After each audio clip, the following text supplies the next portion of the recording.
this is the usual scene. Okay, so probably my camera is picking up all of the different noises from outside my window because I have a really big window right over there, and I am using my camera to capture this because I would always want to try different things when I do these videos. I don't know why, it's just that quarantine made me want to learn a lot of new things, and that includes video editing. So I tried my phone, I tried my webcam, and now I'm trying my camera to do a proper shoot for the intro of this video. So let me know if you like this format. Let me know about that.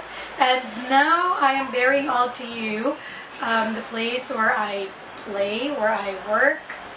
Not really where I work, but where I do all the YouTube videos. It's right over here. This area over here is the place where I would normally work.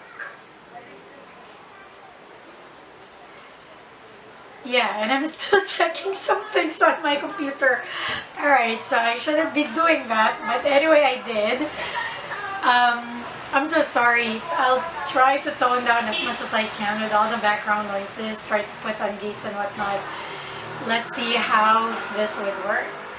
But without further ado, I know it has been some time since I last uploaded a video, and I actually have two contents right here, and I have a good idea on how to present them now.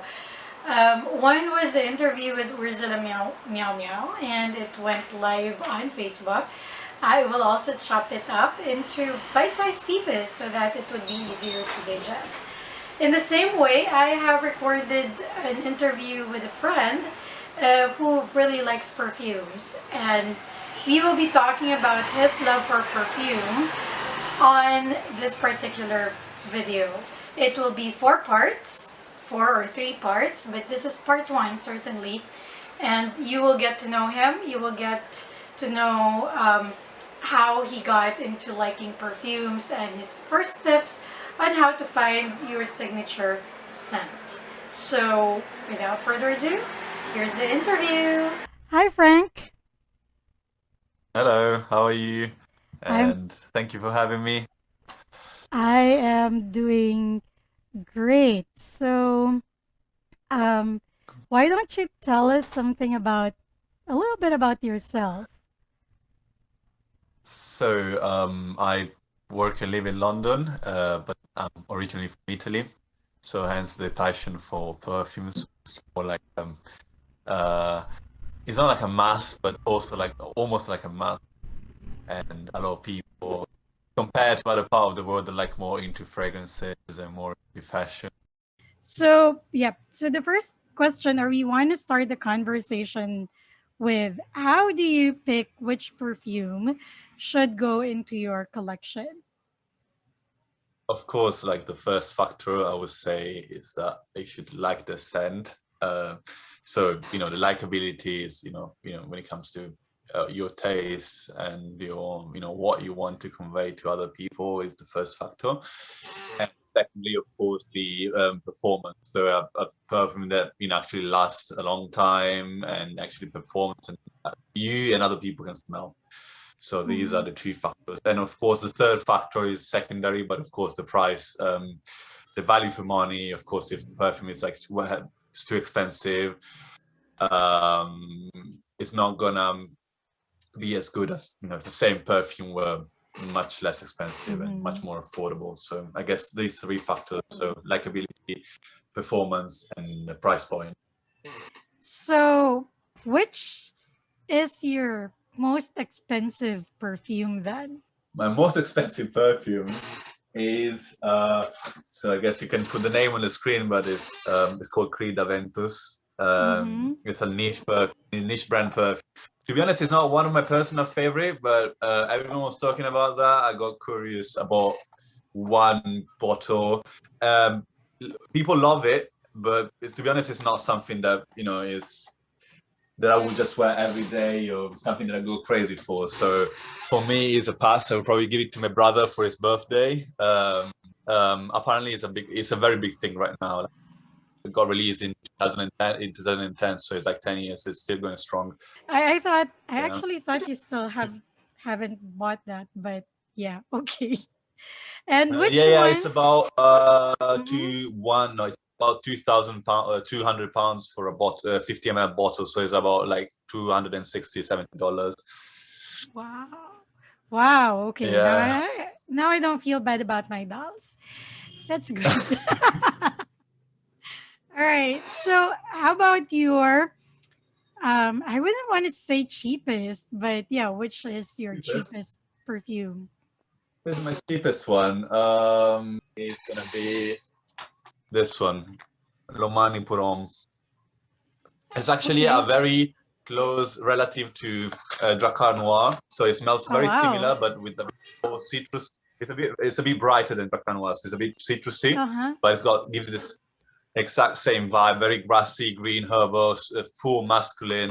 But I really like it. It costs like cost me it's like £6, which is like not even $10, Oh but it's wow. amazing. For the summertime, hot weather, this is amazing. So, technically when it comes to picking perfumes for your collection, it doesn't really have to be very expensive. You can have very cheap but amazing ones, but also you Mhm. can have really expensive but very bad ones. All talked about niche brands and not very that cost like £200, £250. They're not that great, a lot of them. So it's more about the quality, the likability, and the performance. So I like that, the performance. Okay. yeah, I guess like some of them, if some of the cheap ones, if they were made by a niche brand, they would just probably up the price 10 times and just give it a new name, fancy packaging. But Mhm. they're gonna put the same perfume, you're gonna raise the price 10 times to be okay for people, and they're gonna buy that.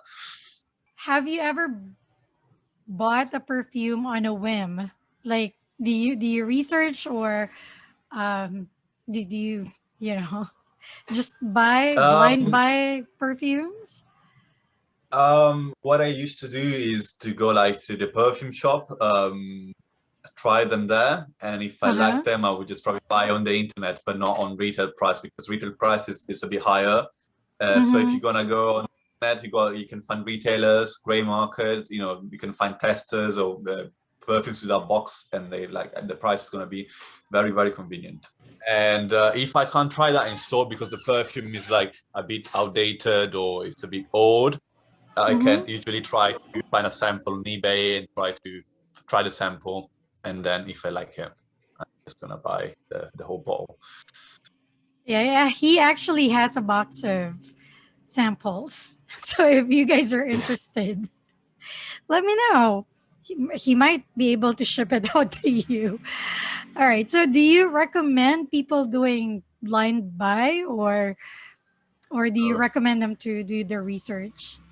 yeah, try in the perfume shop first, then try if you can't try there, buy a sample on eBay, and if you still can't get it on eBay or somewhere else on the internet, blind buy or blind buy that only if the price is not something that it's not something that you're going to regret. So if like £10, okay, £15, okay, but no more, I guess, like than £30. Okay, so now you get to know him. Do you want to see more of Frank on this channel? Just let me know. Comment down below. Do you have any questions for him? I would love to forward your questions to him, and he probably can answer. Um, if do you like these kinds of contents? If you do, please like. If you want to see more of me and my guests, please subscribe. And if you think this would help somebody else today, please do share. We would like to thank you for joining us today and lending us your ear and spending time with us. So please stay safe. Again, my name is Lee, and this is The Usual Scene.